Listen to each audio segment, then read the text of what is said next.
Здравейте, аз съм Тони Чинков от Червен бряг. Съм студент, съм в Нов български университет, следвам право. Моята тема е десегрегацията на ромските училища като етап от процеса на интеграция в България.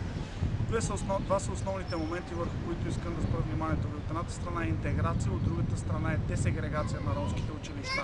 Всички знаем, че интеграцията е принцип, който е заложен в законодателството и принципите на Европейския съюз. Единство в различията, приемане на различния. От другата страна стои въпроса с ромските училища, които се явяват като препъни камък в процеса на интеграция. Ромските училища, които са над 400 в цялата страна от общо 3600 училища. Самите ромски училища, почти 100% от тях учениците са от ромски произход. Едно дете струва като издръжка на държавата около 1200 лева годишно. Един преподавател в ромско училище получава около 700 лева месечна заплата. Сами може да изчислиме, че държавата плаща около 80 000 лева годишно на един преподавател от ромско училище. Средния брой на преподавателите в ромските училища са около 10 преподавателя. Сами може да изчислиме каква тежест се явява това нещо на икономиката, самите ромски училища и издържането на тези учители, които работят в тези училища.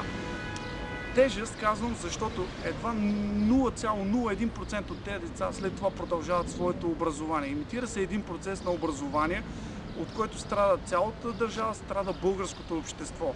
Няма да има интеграция без този момент на десегрегация. Още докато са малки децата, те са податливи на приемане на други социални порядки, в които са, мога да кажа, принудени да живеят. Наличието на ромски училища в ромските махали позиционира децата в ромските квартали, където царуват определен тип стереотипи.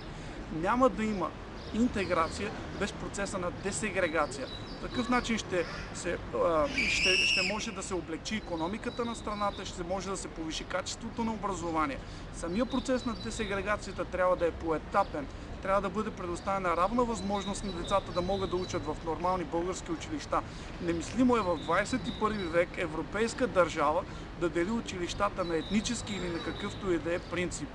Има десегрегация, има крайен етап, има крайен резултат от интеграция. Благодаря.